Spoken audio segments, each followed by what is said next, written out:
Palagi ka bang nabibitin sa baterya ng phone mo pero ayaw mong magdala ng malaking power bank? Bakit hindi mo itry yung ganitong power bank? Napakadaling bitbitin at maliit lang.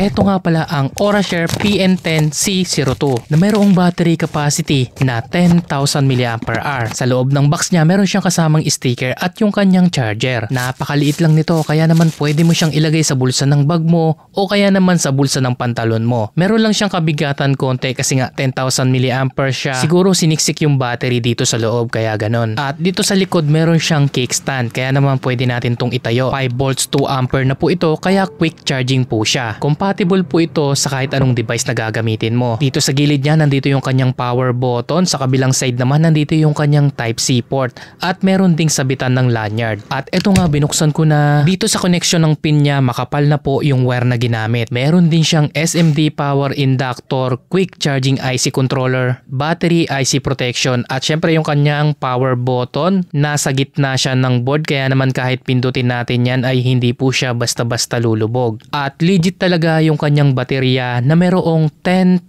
mAh battery capacity. Grabe tong battery niya, siksik na siksik talaga sa laman. Kaya naman kung gusto mo rin ng ganitong power bank, ilalagay ko na lang yung link nito dyan sa yellow basket.